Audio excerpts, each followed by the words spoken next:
Shalom, saudaraku yang dikasihi Tuhan Yesus Kristus. Kita bertemu lagi di dalam suasana kasih yang ajaib dari Tuhan Yesus Kristus, pemimpin besar dari kegerakan Kitab Wahyu. Saat ini saya akan memberitakan rahasia firman yang saya beri tema Harpaso dan hari pernikahan anak domba itu memiliki jeda waktu 1260 hari.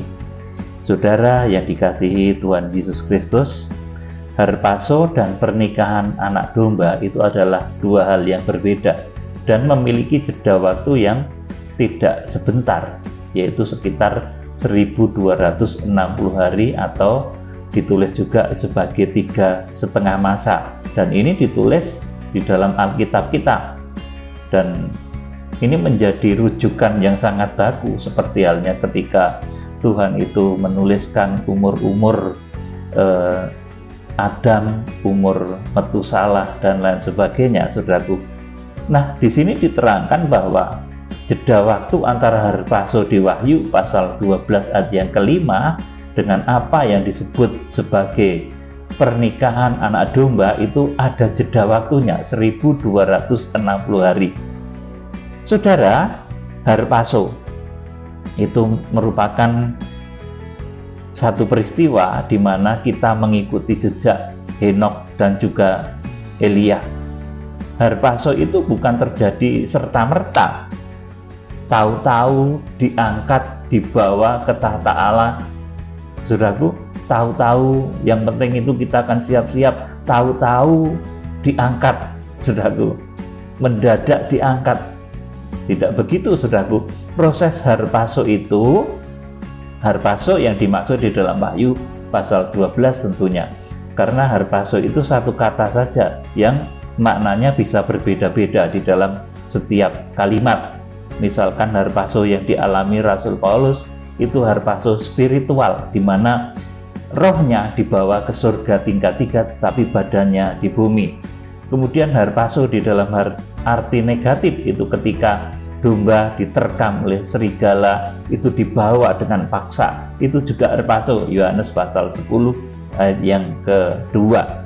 Saudara yang dikasihi Tuhan, jadi Harpaso itu tidak terjadi serta-merta. Orang berkata yang penting itu kita akan percaya selamat, nanti tahu-tahu kan Harpaso, tahu-tahu diangkat, dibawa ke tahta Allah. Saudaraku, Harpaso itu melalui proses progresif spiritual. Artinya satu pertumbuhan spiritual yang progresif, yang di dalam kitab Wahyu pasal 12 proses itu disebut sebagai proses kandungan. Jadi seperti orang yang mau melahirkan itu ada tandanya, ada cirinya. Orang yang mau Harpaso, yang mau mengalami peristiwa seperti Henokh dan juga seperti Elia, itu ngerti tanda-tandanya, saudaraku. Elia itu ngerti kalau mau diangkat. Saudaraku yang dikasih Tuhan, ini yang harus kita pahami terlebih dahulu. Kemudian kita akan memahami juga pertama ini yang mesti kita pahami sesuai dengan konteks yang tertulis di dalam Alkitab. Kita harus mengerti betul tentang Harpaso yang dimaksud dalam Wahyu pasal 12 ayat yang kelima. Kemudian peristiwa yang terjadi berbarengan dengan peristiwa Harpaso itu.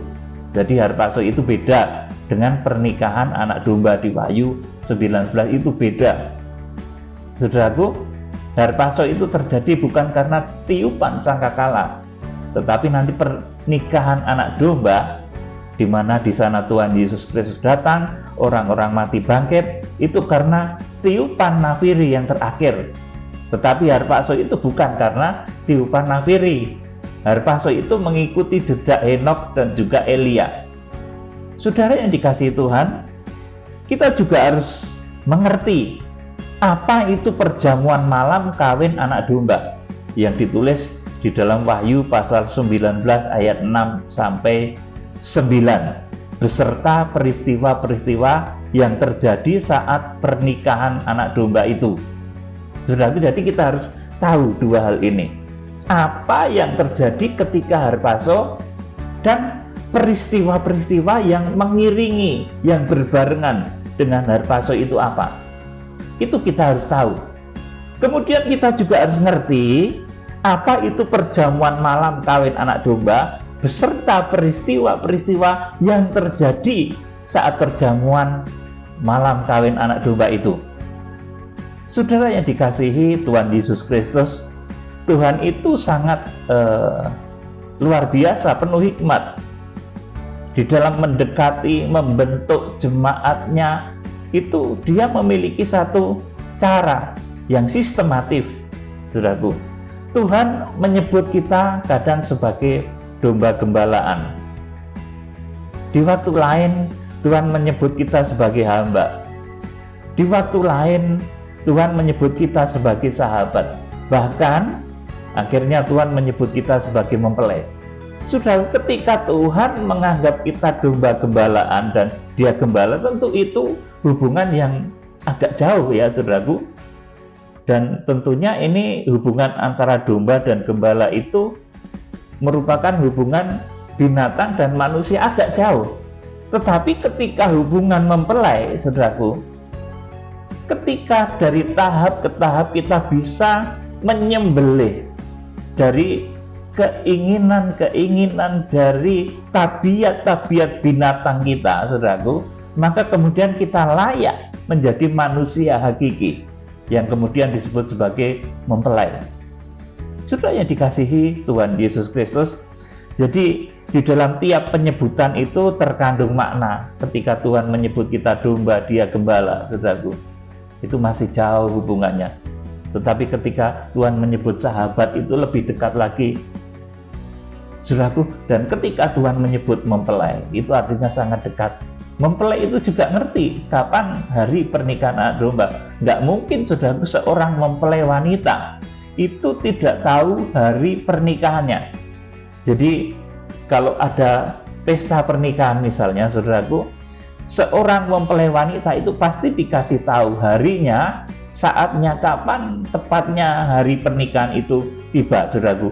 Demikian pula sesuai apa yang ditulis di dalam kitab suci, kalau bukan mempelai maka dia akan mendapati Tuhan itu datang seperti pencuri. Tetapi kepada mempelai, kepada orang-orang terang, tetapi kamu hidup di dalam terang, sehingga hari itu tidak mendatangimu seperti pencuri. Itu ada ditulis di dalam kitab suci, di dalam firman Tuhan. Saudara, jadi di dalam tiap penyebutan itu terkandung makna. Hubungan domba dan gembala tentunya jauh, karena adalah hubungan binatang dan hubungan dengan manusia. Maka untuk masuk dalam kegerakan kuda putih teristimewa di akhir zaman, kegerakan kitab Wahyu, kemudian di dalamnya ada kegerakan kuda putih, kita akan dipakai menjangkau bangsa Israel. Saudaraku, kita harus meneladani Tuhan Yesus menjadi seperti anak domba, tetapi sudah tersembelih. Apanya saudaraku yang tersembelih itu? Nafsu-nafsu kebinatangan, maaf ya ini dalam tanda kutip, nafsu-nafsu buruk. Artinya untuk masuk ke gerakan teristimewa masuk surga, itu kita harus menyembelih atau menanggalkan sifat binatang. Saudara, sekarang kembali kepada topik bahwa kita akan melihat apa yang terjadi saat Harpaso. Juga kita akan melihat apa yang terjadi saat perjamuan malam kawin anak domba. Karena kedua peristiwa ini beda dan ada jeda waktu. Alkitab menulis dengan tepat, waktunya itu 1260 hari atau 3,5 tahun. Itu ditulis dengan tepat. Jadi antara Harpaso dan pernikahan anak domba itu merupakan dua peristiwa yang beda. Ini harus saudara pahami, ini ditulis di Alkitab. Saudaraku, bukan karangan saya, ini ditulis di Alkitab, saudaraku, dan saya sudah mengkonfirmasi, Roh Kudus sudah mengkonfirmasi, Tuhan sudah mengkonfirmasi akan hal ini, saudaraku, bahwa Harpaso yang dimaksud dalam Wahyu pasal 12 itu beda dengan pernikahan anak domba di Wahyu pasal 19. Tuhan mengkonfirmasi dengan apa toh kok? Seolah-olah, wah, rohani banget, saudaraku. Ya memang begitu, saudaraku. Tuhan itu mengkonfirmasi dengan firman dan Roh Kudus. Dan kalau segala sesuatu itu benar, pasti terkonfirmasi oleh firman. dan kebenarannya akan dinyatakan melalui buah-buah Roh Kudus, melalui kuasanya yang luar biasa. Kita akan lihat apa yang terjadi saat harpaso. Yang pertama, saat harpaso di Wahyu pasal 12 itu terjadi, itu orang-orang sempurna yang mencapai iman ruang Maha Kudus itu dibawa atau dirampas, dibawa dengan paksa, atau bahasanya itu harpaso, dibawa kepada Allah dan ketahtanya. Ini yang terjadi ketika harpaso di Wahyu pasal 12. Dan ini bukan karena tiupan sangkakala yang terakhir. Perhatikan baik-baik. Dan ini belum ada orang-orang mati yang meninggal yang dibangkitkan. Perhatikan baik-baik. Wahyu pasal 12 ayat 5 ini mengikuti jejaknya Henokh, mengikuti jejaknya Elia. Ini Wahyu pasal 12 ayat 5, harpaso total, tubuh, jiwa, roh diubahkan, dibawa kepada Allah dan ketahtanya. Saudara, kemudian dari peristiwa harpaso di Wahyu pasal 12 ayat 5, ini masih ada jeda waktu yang lamanya disebut Alkitab, ditulis Alkitab 1260 hari. Untuk apa? Kenapa ada waktu sedemikian lama, 42 bulan atau 1260 hari atau 3,5 tahun? Saudaraku, jeda waktu 1260 hari itu adalah waktu yang diberikan kepada yang disebut wanita yang berpakaian matahari, bulan, dan bintang itu untuk disempurnakan di padang belantara pengungsian. Untuk kemudian juga, saudaraku, setelah usai 1260 hari itu, kemudian masuk perjamuan malam kawin anak domba. Ini diangkat, diubahkan juga akibat tiupan nafiri yang terakhir. Nah, saudaraku, ketika perjamuan malam kawin anak domba inilah nanti baru orang-orang yang mati di dalam Tuhan dibangkitkan, saudaraku. Kemudian yang masih hidup yang di padang belantara itu diubahkan di dalam waktu sekejap, saudaraku. Jadi ini ada perbedaan antara Wahyu pasal 12 ayat 5. Ini adalah ketika ada orang-orang yang mencapai iman ruang Maha Kudus, langsung dibawa, dirampas kepada Allah dan ketahtanya. Saudaraku, mengikuti jejak Henokh, kemudian jejaknya Elia. Untuk apa? Untuk menjadi pasukan Tuhan yang nanti akan menggenapi firman bahwa Tuhan itu datang bersama beribu-ribu orang kudus.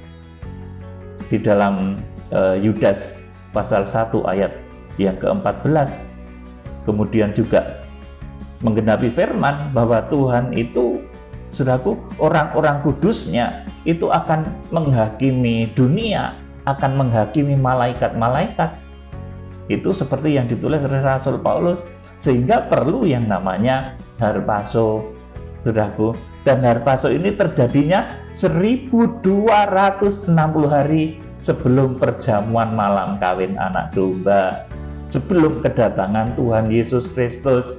Jadi sebelum kedatangannya Tuhan itu merekrut dulu pasukan surga yang nanti akan dibawanya untuk menggenapi firman bahwa Tuhan datang bersama beribu-ribu orang kudusnya, bahwa orang-orang kudus akan menghakimi bumi. Saudara, jadi ini yang kedua, saat harpaso itu terjadi, saudaraku, bahwa wanita yang berpakaian matahari, bulan, dan bintang itu disempurnakan di padang belantara pengungsian atau eremos. Kemudian diangkat juga nanti, saudara, ketika perjamuan malam kawin anak domba.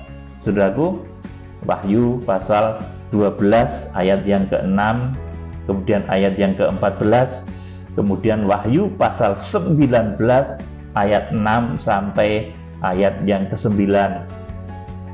Jadi ini yang terjadi ketika harpaso di Wahyu pasal yang ke-12. Kemudian setelah ada harpaso, orang-orang yang mencapai kesempurnaan itu dibawa kepada Allah dan ketahtanya. kemudian yang belum sempurna tetapi sudah mencapai ukuran yang ditetapkan oleh Tuhan itu diungsikan. Saudara, ini saya jadi teringat tentang kelahiran Musa yang dilahirkan oleh Yokebed. Kemudian juga kelahiran Tuhan Yesus yang dilahirkan oleh Maria, saudaraku. Coba, antara yang melahirkan dan yang dilahirkan itu kadar rohaninya kira-kira bagusan mana? Lebih tinggi mana? Tentu lebih tinggi yang dilahirkan. Musa itu tentunya kadar rohaninya lebih bagus dari Yokebed. Kemudian Tuhan Yesus yang dilahirkan oleh Maria, itu kadar rohaninya tentunya lebih perfect, saudaraku, daripada Maria. Tuhan Yesus itu, saudaraku. Nah, di Wahyu pasal 12 ini pun demikian. Gereja secara umum yang bisa melahirkan jemaat-jemaat sempurna, saudaraku, gereja secara umum yang nanti melahirkan orang-orang yang rohaninya mencapai ruang Maha Kudus, maka orang-orang yang mencapai ruang Maha Kudus itu mendapatkan prioritas pertama. Mereka laksana Musa yang dilahirkan oleh Yokebed, laksana Tuhan Yesus yang dilahirkan oleh Maria.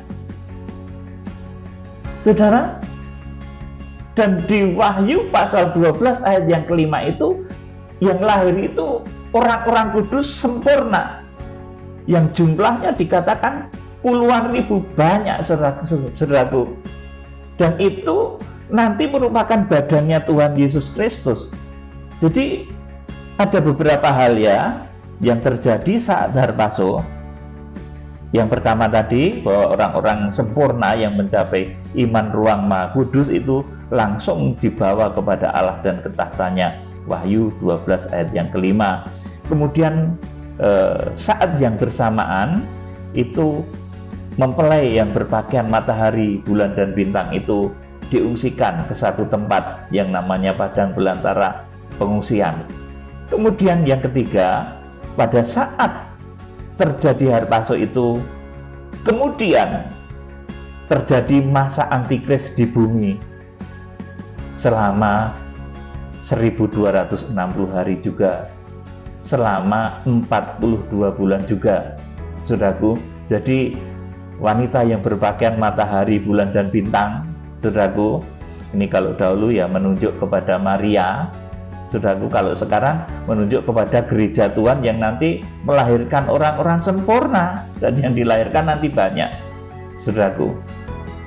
Saudaraku, jadi ada 3 perkara pada saat Harpaso itu. Orang-orang kudus yang Harpaso dibawa kepada Allah dan ketahtanya. Kemudian ada yang diungsikan untuk disempurnakan. Ini pihak wanita, saudaraku, diungsikan di satu tempat yang namanya Eremos, Wahyu pasal 12 ayat yang ke-6 dan ke-14. Kemudian terjadi juga masa antikris di bumi yang lamanya 1260 hari. Saudaraku, ini Tuhan Yesus belum datang. Jadi saudaraku, antara Harpaso Wahyu pasal 12 dengan perjamuan malam kawin anak domba itu beda, saudaraku. Beda. Nanti saya akan tunjukkan dengan sangat jelas. Kemudian di sini jelas sekali ada 3 posisi dari jemaat di akhir zaman, ya, 3 posisi dari jemaat di akhir zaman. Nomor 1, itu mereka yang dilahirkan oleh gereja Tuhan dan mencapai kesempurnaan. Itu prioritas pertama yang diselamatkan Tuhan dan dibawa langsung kepada Allah dan ketahtanya. Wahyu 12 ayat 5. Jadi ini bukti kalau jemaat-jemaat yang dilahirkan gereja Tuhan yang mencapai rohani ruang Maha Kudus itu menempati prioritas pertama. Ini merupakan badannya Tuhan Yesus Kristus. Saudaraku, kalau melahirkan seorang bayi, itu yang lahir adalah kepalanya dahulu. Ini 2000 tahun yang lalu yang lahir Tuhan Yesus Kristus. Maka kemudian di akhir zaman Wahyu pasal 12 ayat yang kelima, ini dari tubuh yang maha besar itu, maka lahirlah badannya Tuhan Yesus Kristus yang langsung Harpaso dibawa kepada Allah dan ke tahtanya. Dan ini adalah jemaat-jemaat sempurna, dan jumlahnya adalah ribuan, bahkan puluhan ribu, dikatakan oleh Musa seperti itu. Kalau Yudas mengatakan beribu-ribu orang kudus, kalau Musa mengatakan puluhan ribu orang kudusnya. Jadi jelas di sini ada 3 posisi dan ada 3 cara yang dipakai oleh Tuhan untuk menyelamatkan jemaatnya di akhir zaman. Yang pertama, mereka yang dilahirkan oleh gereja Tuhan dan mencapai kesempurnaan. Itu prioritas pertama, diselamatkan Tuhan dan dibawa langsung kepada tahtanya.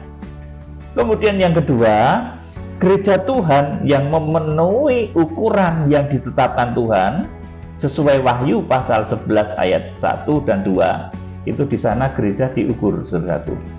Imannya itu diukur. Yang masuk di dalam lingkup bait suci sebelah dalam, maka akan diselamatkan. Diselamatkannya dengan cara apa? Yang ruang Maha Kudus, harpazo tadi. Yang ruang kudus diungsikan. Tetapi yang pelataran itu ditinggal. Saudaraku, dibiarkan diinjak-injak oleh antikris. Jadi yang kedua, gereja Tuhan yang sudah memenuhi ukuran yang ditetapkan Tuhan sesuai Wahyu pasal 11 ayat 1 dan 2, namun belum sempurna. Mereka disebut sebagai pihak wanita yang diungsikan ke padang belantara pengungsian. Ini yang kedua.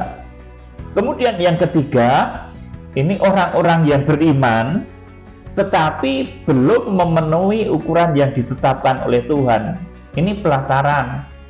Saudaraku, Wahyu pasal 11 ayat 1 dan 2 itu dibiarkan diinjak-injak oleh kuasa antikris. Sekarang kita akan membaca kitab Wahyu pasal 12.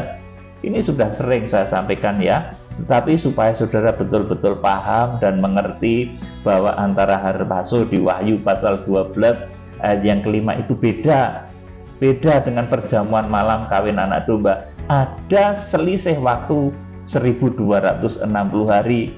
Jadi beda. Kalau ada orang bilang harpazo itu belum tentu pengangkatan yang dimaksud di Wahyu pasal yang ke-12, Wahyu pasal 19 itu, saudaraku. Kalau orang bilang harpazo itu ya tergantung kalimatnya. Kalau kalimatnya di dalam Yohanes pasal 10 itu artinya domba yang diterkam oleh serigala.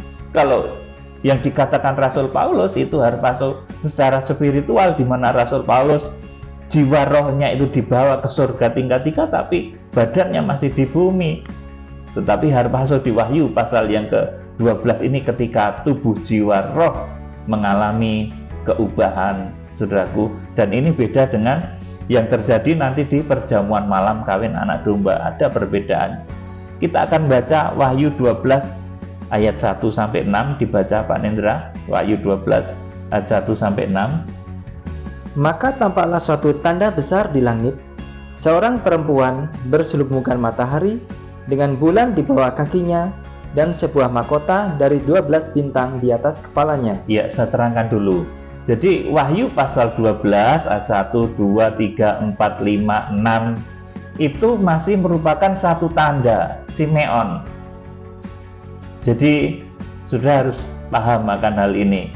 Nggak ada wanita yang pakaiannya matahari, bulan, dan bintang, itu nggak akan pernah ada. Ini satu perlambang. Diteruskan ayat yang kedua. Ia sedang mengandung dan dalam keluhan dan penderitaannya hendak melahirkan, ia berteriak kesakitan. Amin. Ini gereja di dalam rangka mewujudkan jemaat-jemaat sempurna yang nanti memiliki karakter Henokh dan karakter Elia, sehingga harpazo, gereja untuk melahirkan orang-orang sempurna itu melalui proses yang sedemikian menyakitkan luar biasa. Di sini dikatakan seperti proses mengandung, proses keluhan dan penderitaan hendak melahirkan. Kalau orang mau melahirkan itu sudah tahu kira-kiranya, saudaraku. Kurang lebihnya itu sudah tahu. Demikian pula, saudaraku, Elia itu sebelum diangkat, itu sudah tahu kurang lebihnya kapan akan diangkat, itu sudah ngerti. Meskipun untuk jamnya ya tidak tahu, sehingga Elisa itu harus selalu di belakangnya, selalu mengikuti Elia kemanapun Elia itu berjalan, karena ingin melihat gurunya itu terangkat. Saudara yang dikasihi Tuhan, demikian pula gereja di akhir zaman untuk melahirkan orang-orang sempurna yang nanti bisa harpaso. Itu ibarat seorang yang mengandung dan dalam keluhan dan penderitaannya. Artinya apa, saudaraku? Untuk mencetak jemaat-jemaat yang bisa harpaso itu butuh proses. Dan prosesnya itu merupakan satu proses yang memiliki tanda jelas. Orang mau melahirkan itu ada tanda jelasnya. Jadi orang harpaso itu bukan asal cerita, pokoknya kita berdoa nanti kan tahu-tahu diangkat, saudaraku, mendadak diangkat. Tidak seperti itu, saudaraku. Ini ada prosesnya. Gereja di dalam rangka melahirkan jemaat-jemaat yang sempurna itu nanti kroso, bahasa Jawane gitu, saudaraku, terasa. Sudah akan melahirkan itu terasa. Sudah akan harpaso, sudah akan ada orang-orang sempurna yang nanti diangkat seperti Henok dan Elia. Itu terasa nanti gereja itu, saudaraku. Jadi saudara harus mengerti akan hal ini. Yang selama ini orang katakan, pokoknya kita siap-siap saja, nanti kan tahu-tahu diangkat. Tidak, saudaraku, ini ada prosesnya. Untuk dididik, ditempa supaya orang itu memiliki iman yang militan sesuai dengan apa yang ditetapkan oleh Tuhan. Di dalam kitab Wahyu pasal 1 ayat yang ke-20 digambarkan jemaat nanti harus seperti 7 kaki dian emas. Saudaraku, kalau tidak menjadi 7 kaki dian emas, saudaraku, nanti mereka akan menjadi kaki dian yang gagal, yang digembalakan oleh 2 saksi surga. Jadi 2 saksi surga itu juga menggembalakan kaki dian, tetapi bukan kaki dian emas. Sudah bisa membaca di Wahyu pasal 11 ya.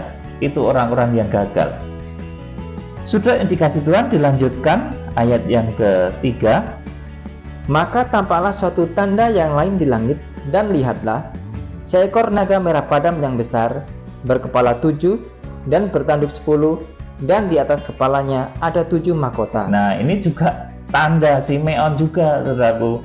Enggak kemudian nanti itu ada naga terbang ke sana kemari di langit Amerika, langit Eropa, saudaraku.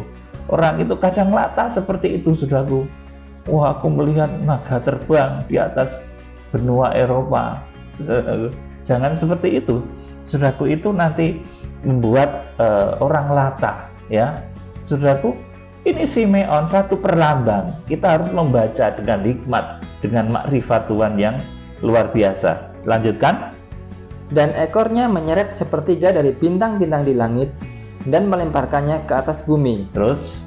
Dan naga itu berdiri di hadapan perempuan yang hendak melahirkan itu untuk menelan anaknya segera sesudah perempuan itu melahirkannya. Amin. Ini saya kasih petunjuk lagi bahwa tujuan naga itu sebetulnya menelan anak yang akan dilahirkan oleh wanita yang berpakaian matahari, bulan, dan bintang. Jadi yang dikejar itu adalah anak laki-laki, karena anak laki-laki itu nomor 1 prioritas. Ini ruang Maha Kudus. Herodes itu yang diancam bukan Maria, tetapi Tuhan Yesus, sehingga mengungsi, saudaraku, dibawa mengungsi ke Mesir, saudaraku. Kemudian Fir'aun itu yang diancam bukan Yokebed, tetapi Musa, sehingga pada waktu itu setiap anak laki-laki harus dicampakkan, dibunuh juga, saudaraku. Jadi, saudaraku, karena anak laki-laki ini menempati posisi ruang Maha Kudus, maka dia menjadi sasaran utama dari naga tua atau si iblis. Naga nggak sir mengejar perempuan itu sebetulnya, saudaraku. Jadi jangan salah ya, saudaraku.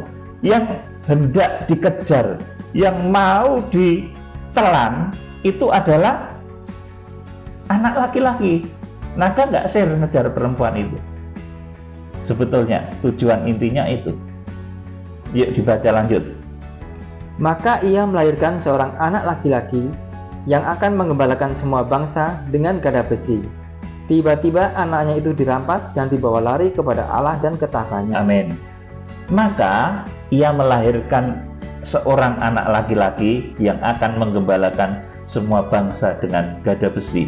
Tiba-tiba anaknya itu dirampas. Nah, ini harpazo, dan dibawa lari kepada Allah dan ke tahtanya. Saudara, ketika terjadi anak laki-laki itu dibawa kepada Allah dan ke tahtanya, harpazo, itu bukan karena tiupan sangkakala. Perhatikan baik-baik. Ketika nanti terjadi orang-orang kudus yang memiliki kadar rohani seperti Henokh, seperti Elia, itu dibawa kepada Allah dan ke tahtanya di Wahyu pasal 12. Itu bukan karena tiupan sangkakala. Saudara, masih ada 1260 hari lagi di mana nanti perjamuan malam kawin anak domba itu terjadi. Saudaraku, masih ada masa yang lamanya 1260 hari lagi. Jadi terjadinya anak laki-laki, orang-orang sempurna yang dibawa kepada Allah dan ke tahtanya, yang merupakan badannya Tuhan Yesus, yang merupakan orang-orang yang mencapai rohani ruang Maha Kudus. Ketika Wahyu pasal 12 ayat yang kelima itu digenapi, saudaraku, ini betul-betul sesuatu yang luar biasa. Bukan karena tiupan sangkakala. Ini prioritas pertama yang diselamatkan.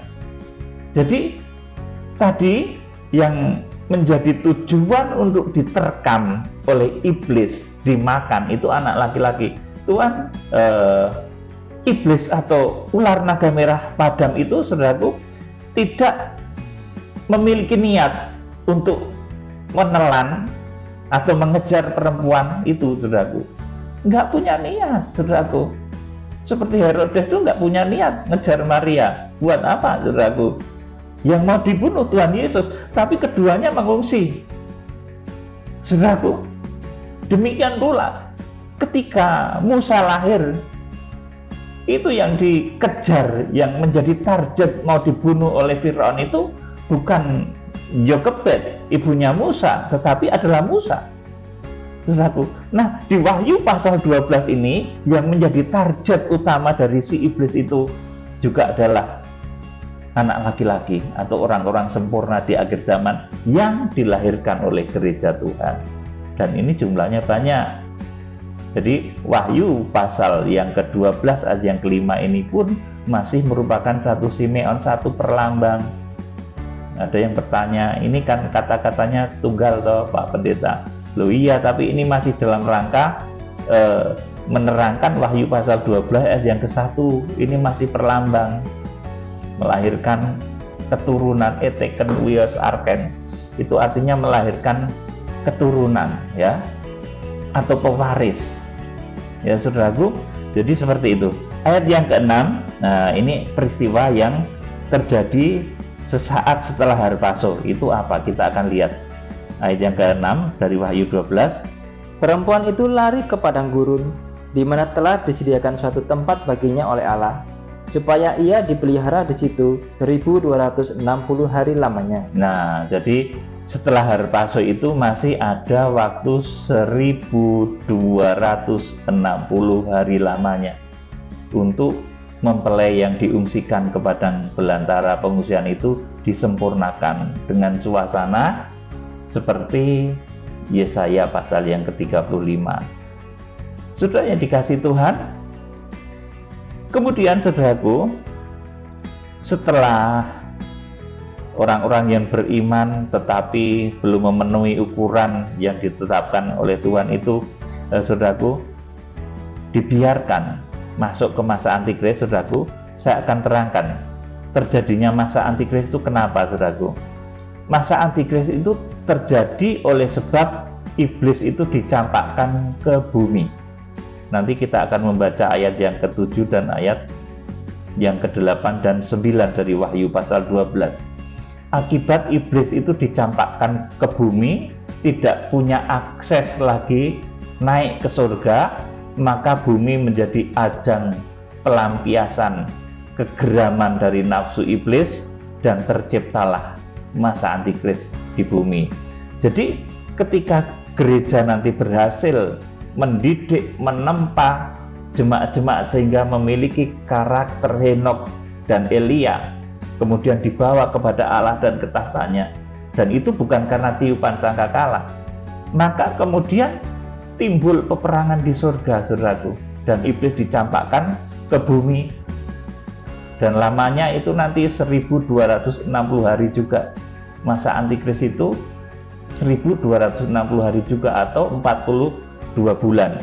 Coba kita akan membaca ini penyebab masa antikris. Wahyu 12 ayat yang ke-7 sampai 9. Maka timbullah peperangan di surga. Mikael dan malaikat-malaikatnya berperang melawan naga itu, dan naga itu dibantu oleh malaikat-malaikatnya. Tetapi mereka tidak dapat bertahan, mereka tidak mendapat tempat lagi di surga. Terus, dan naga besar itu, si ular tua, yang disebut iblis atau Satan, yang menyesatkan seluruh dunia, dilemparkan ke bawah. Ia dilemparkan ke bumi bersama-sama dengan malaikat-malaikatnya. amin. Jadi karena lahirnya orang-orang sempurna yang harpaso, maka timbul peperangan di surga. Karena dilahirkannya orang-orang yang merupakan pewaris, di Wahyu pasal 12 ayat yang kelima tadi, maka karena surga itu sudah ada yang menduduki, yang mewarisinya, maka terjadi peperangan di surga, bersih-bersih di surga. Iblis yang senantiasa naik turun surga bumi sejak Ayub, itu iblis masih bisa naik turun surga bumi, menuduh anak-anak Allah, menuduh Ayub. Itu iblis dresel, bahasa Jawanya gitu, saudaraku, masuk di dalam satu pertemuan di surga ketika itu, saudaraku. Tetapi mulai Wahyu pasal 12 ayat yang ke-7 sampai ke-9 ini, iblis nggak bisa begitu lagi, nggak bisa naik turun menuduh, tidak bisa menjadi bapak penuduh bagi orang-orang beriman, sehingga iblis ngamuk di bumi dan menciptakan satu masa yang penuh dengan kejahatan yang disebut masa antikris, yang lamanya 1260 hari, yang lamanya 42 bulan, dan iblis nanti akan bermanifestasi di dalam satu sosok pemimpin dunia yang sangat kejam yang namanya antikris. Jadi antikris itu lamanya adalah 42 bulan atau 3,5 tahun, atau pertengahan ketujuh masa kalau kitab Nabi Daniel mengatakan. Nah, sekarang saya akan terangkan mengapa harus ada harpaso. Ingat, saudaraku, harpaso ini bukan pernikahan anak domba. Ini yang harus saudara ingat baik-baik. Saya mengingatkan pada saudara bahwa harpaso itu bukan pernikahan anak domba. Harpaso itu juga bukan pengangkatan besar-besaran seperti yang ada di film-film itu, saudaraku. Tetapi sebagian terkecil dari jemaat-jemaat Tuhan yang dilahirkan gereja Tuhan, yang dibentuk, ditempa oleh gereja Tuhan, yang kedapatan sempurna ketika Wahyu pasal 12 ayat 5 itu digenapi. Dan itu merupakan tubuhnya Tuhan Yesus Kristus. Harpaso itu terjadi atas orang-orang yang bergaul intim dengan Tuhan, seperti Henokh. Harpaso itu terjadi atas orang-orang yang taat seperti Elia. Dan ini merupakan jejaknya Henokh dan Elia. Dan satu hal penting lagi, harpaso itu terjadi bukan karena tiupan sangkakala. Perhatikan baik-baik. Harpaso di Wahyu pasal 12 ayat 5 itu bukan terjadi karena tiupan sangkakala. Beda dengan pengangkatan massal atau yang dikenal orang saat ini sebagai rapture, yang ditulis di dalam 1 Korintus 15, 51, 52, 1 Tesalonika 4 ayat 16. Pengangkatan massal itu terjadi sebagai akibat tiupan sangkakala terakhir. Kalau saudara sering melihat film itu, film pengangkatan itu sebagai akibat dari tiupan sangkakala, tapi harpazo itu bukan. Harpazo itu mengikuti jejaknya Elia, jejaknya Henokh. Mereka direkrut menjadi pasukan Tuhan. Saudara, harpazo di Wahyu pasal 12 ayat yang kelima. Jadi saya akan menerangkan mengenai harpazo, kenapa harpazo itu perlu diadakan Tuhan.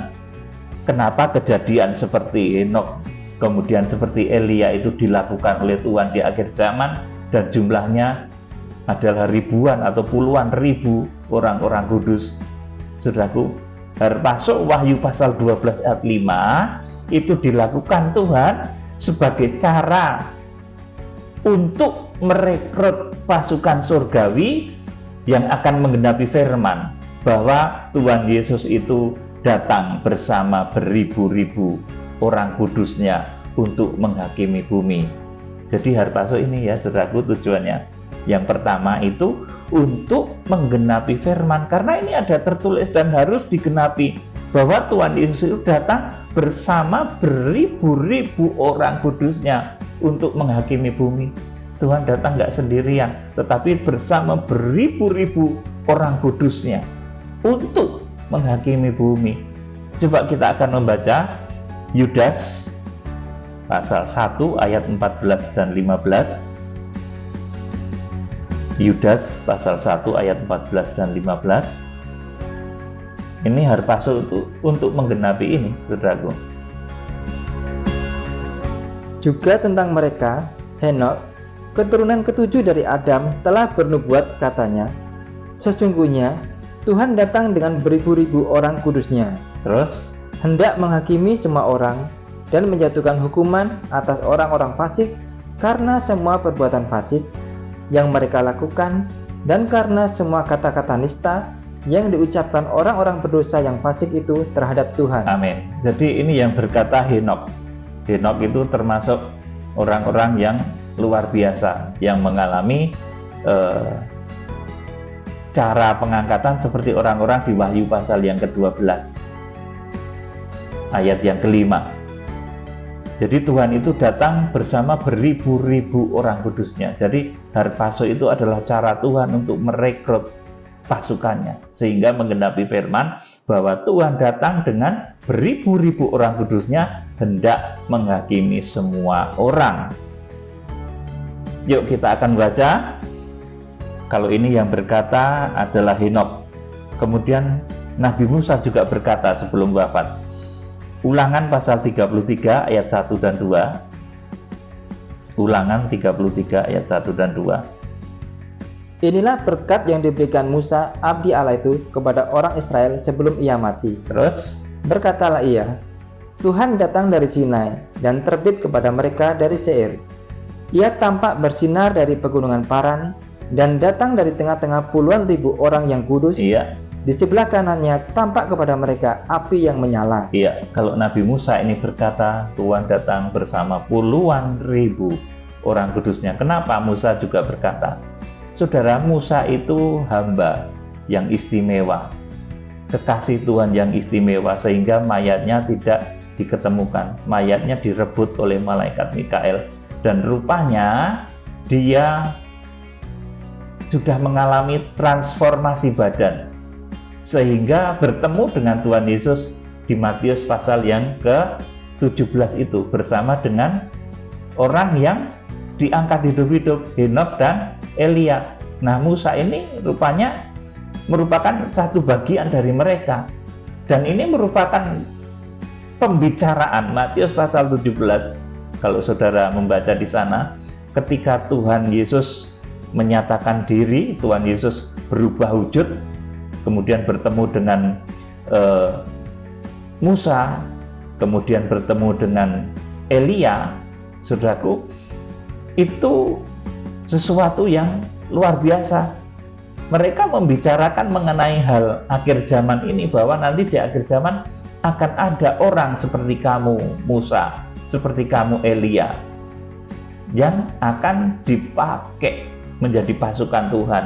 Jadi rembukan rahasia ya, di Wahyu, di Matius pasal yang ke-17 itu merupakan satu percakapan rahasia yang di dalamnya membahas bahwa di akhir zaman itu Tuhan itu akan datang bersama-sama dengan orang-orang yang seperti Musa dan seperti Elia itu, saudaraku. Dan proses untuk mengubahkan menjadi seperti Elia, seperti Musa yang bertemu Tuhan Yesus di Matius 17 itu, prosesnya adalah harpazo. Di Wahyu pasal 12 ayat yang kelima, mereka diajak menjadi pasukan Tuhan. Makanya Henokh ngerti, karena Henokh kemudian juga Musa ini merupakan pelaku, saudaraku. Saudara, harpazo itu juga untuk menggenapi firman bahwa orang-orang kudus itu akan menghakimi dunia dan juga malaikat-malaikat. Jadi orang-orang kudus itu akan menghakimi dunia dan malaikat-malaikat. Kita akan baca 1 Korintus 6 ayat 2 dan ayat 3. 1 Korintus 6 ayat 2 dan ayat 3. Atau tidak tahukah kamu bahwa orang-orang kudus akan menghakimi dunia? Dan jika penghakiman dunia berada dalam tangan kamu, tidakkah kamu sanggup untuk mengurus perkara-perkara yang tidak berarti? Amin. Di sini dulu. Jadi orang-orang kudus itu akan menghakimi dunia. Kalau di dalam badan seperti ini, kita nggak bisa menghakimi dunia, saudaraku. Ayat 3. Tidak tahukah kamu bahwa kita akan menghakimi malaikat-malaikat? Jadi, apalagi perkara-perkara biasa dalam hidup kita sehari-hari. Amin. Saya terangkan juga, kita juga akan menghakimi malaikat-malaikat. Di dalam badan seperti ini, sehebat apapun saudara, nggak akan bisa menghakimi malaikat-malaikat. Kecuali saudara sudah diubahkan seperti badannya Musa dan Elia yang bertemu Tuhan Yesus di Matius 17. Kecuali saudara sudah mengalami harpazo di Wahyu pasal 12 ayat yang kelima. Baru nanti saudara bisa melakukan ini. Menghakimi dunia. Menghakimi malaikat-malaikat. Jadi pentingnya harpazo itu tujuannya ini, saudaraku. Kemudian kita akan melihat apa yang terjadi ketika perjamuan malam kawin anak domba. Tadi sudah menjadi jelas ya, apa yang terjadi ketika harpazo. Harpazo itu terjadi di Wahyu pasal 12 ayat 5. Ketika harpazo itu terjadi ada beberapa hal. Intinya orang yang mencapai ruang Maha Kudus dibawa kepada Allah dan ketatannya. Kemudian orang yang mencapai ruang kudus itu diungsikan ke satu tempat yang namanya Eremos. Kemudian terjadi masa antikris di bumi, dan orang-orang yang rohaninya tidak mencapai level yang ditentukan oleh Tuhan, tidak terukur sesuai dengan ukuran Wahyu pasal 11 itu, mereka akan tertinggal dan diinjak-injak oleh antikris.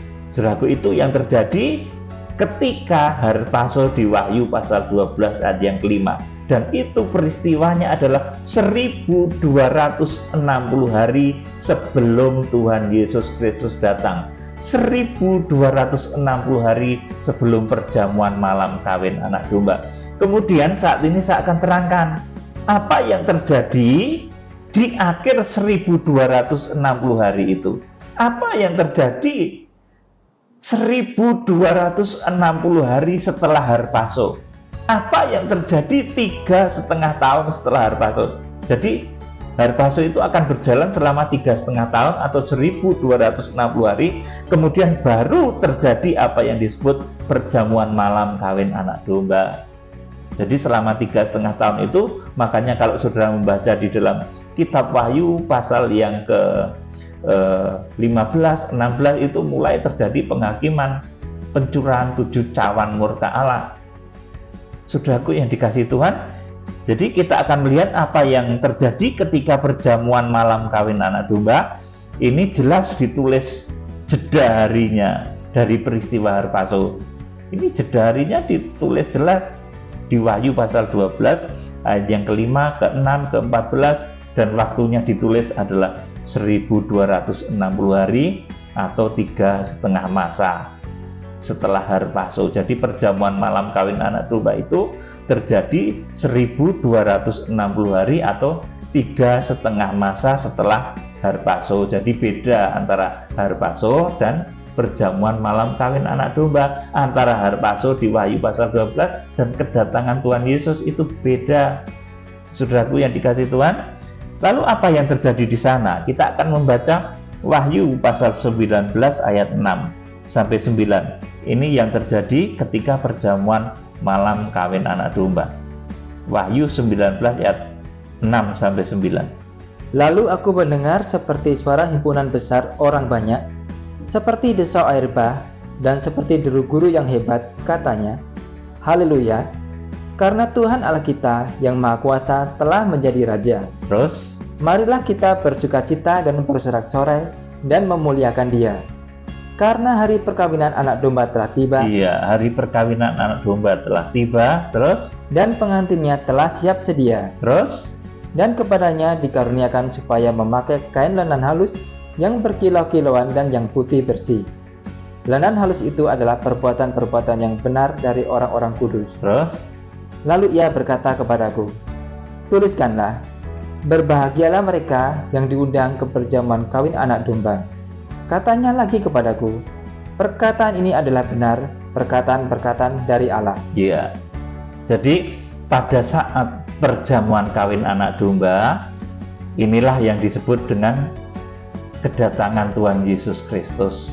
Saudara, jadi kedatangan Tuhan Yesus Kristus itu 1260 hari setelah hari Paso. 3,5 masa setelah hari Paso itu kedatangan Tuhan Yesus. Itu saat perjamuan malam kawin anak domba. Apa yang terjadi saat itu? Yang pertama, Tuhan Yesus datang sebagai raja di atas segala raja dan sebagai mempelai pria surga. Ini yang terjadi ketika perjamuan malam kawin anak domba. Kemudian yang kedua, yang mati di dalam Tuhan dibangkitkan. Ini apa yang ditulis di dalam 1 Korintus 15, 51, 52, 1 Tesalonika 4 ayat 16. Ini akibat nafiri yang terakhir. Jadi nafiri yang terakhir, ya saudaraku. Kemudian yang ketiga yang terjadi, yang masih tinggal atau mempelai yang diungsikan di padang belantara tadi, yang masih tinggal, masih hidup itu diubahkan, yaitu mempelai yang diungsikan ke padang belantara pengungsian selama 1260 hari tadi, yang pengungsiannya terjadi di Wahyu pasal 12 ayat yang ke-6, ayat yang ke-14.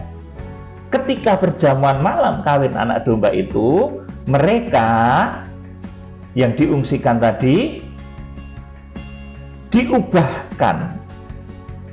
Mempelai itu menjadi saksi, saudaraku, melihat ketika orang-orang benar itu dibangkitkan, ketika kuburan-kuburan terbuka.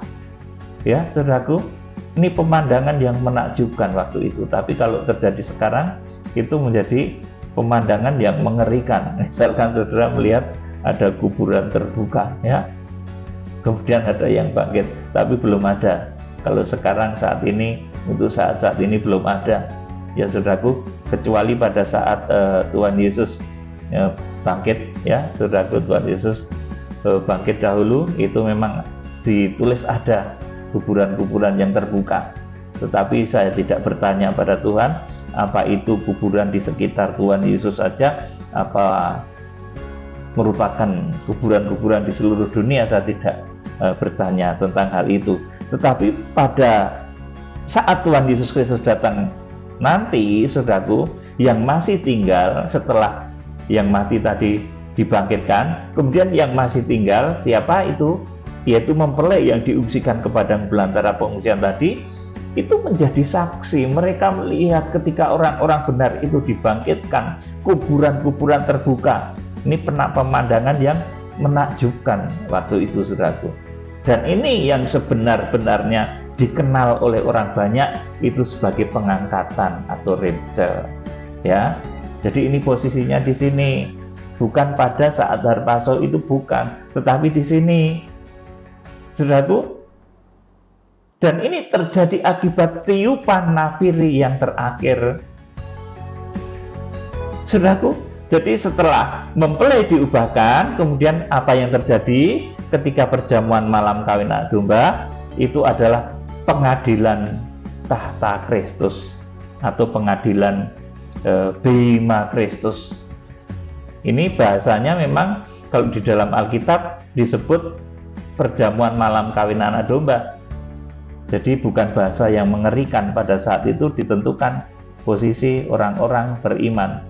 Ada yang di ruang Maha Kudus, di ruang kudus, dan di pelataran. Sudah disebut juga bema Kristus, bahasa untuk pengadilan kursi Kristus. Jadi pada saat perjamuan malam kawin anak domba itu terjadi juga bema Kristus, pengadilan kursi Kristus. Coba dibaca 2 Korintus 5 ayat yang ke-10. 2 Korintus 5 ayat yang ke-10. Sebab kita semua harus menghadap tata pengadilan Kristus, Ya, supaya setiap orang memperoleh apa yang patut diterimanya, sesuai dengan yang dilakukannya dalam hidupnya ini, baik ataupun jahat. amin. Saudara, yang bangkit di kebangkitan pertama itu semua orang kudus. Ya, orang jahat, orang sesat tidak bangkit di kebangkitan pertama. Itu ditulis di dalam kitab Wahyu pasal yang ke-20 ketika kerajaan 1000 tahun damai. Orang lain itu tidak bangkit, tidak menikmati kerajaan 1000 tahun damai. Yang bangkit di kebangkitan pertama yang disaksikan oleh mempelai tadi, saudaraku, itu adalah orang-orang benar, orang-orang yang dibenarkan oleh Tuhan. Tetapi di sini mungkin sudah bertanya, sebab kita semua harus menghadap tahta pengadilan Kristus, supaya setiap orang memperoleh apa yang patut diterimanya sesuai dengan yang dilakukannya di dalam hidup ini, baik ataupun jahat. Kenapa ada baik ataupun jahat? Ya, saudaraku, karena yang ada di pengadilan kursi Kristus itu, saudaraku, yang dibangkitkan ketika Tuhan Yesus Kristus datang, itu bukan hanya orang yang super kudus. Saudaraku, orang yang di pelataran itu juga dibangkitkan, saudaraku. Nah, orang yang di pelataran itu tentu perbuatannya ada yang baik, ada yang jahat, tetapi dibenarkan oleh Tuhan karena imannya. Jadi saudara jadi mengerti ayat ini kan, 2 Korintus 5 ayat 10, bahwa supaya setiap orang memperoleh apa yang patut diterimanya sesuai dengan yang dilakukannya dalam hidupnya ini, baik ataupun jahat. Sebab kita semua harus menghadap tahta pengadilan Kristus, bema Kristus. Bema Kristus itu satu tempat untuk memberi hadiah, posisi yang bagus. Saudaraku, baik orang yang berbuat baik ataupun jahat, sebab yang masuk di pengadilan kursi Kristus itu, saudaraku, itu ada orang Kristen yang halaman, yang perbuatannya pernah berbuat buruk juga, tetapi karena iman mereka dibenarkan. Jadi mengapa dikatakan baik atau jahat? Karena yang masuk ke pengadilan kursi Kristus itu ada orang-orang Kristen yang pelataran juga, yang dulunya masih banyak berbuat jahat, namun karena iman percayanya tetap mendapat jatah kebangkitan yang pertama. Jadi ini yang terjadi pada saat perjamuan malam kawin anak domba. Kemudian yang terakhir yang terjadi pada perjamuan malam kawin anak domba adalah perang Harmagedon, menangkap antikris dan nabi palsu. Ini di Wahyu 19 ayat 17 sampai ke 21. Jadi kiranya Tuhan Yesus Kristus memberkati dengan roh, hikmat dan wahyu. Salam penuaian. Haleluya. Amin.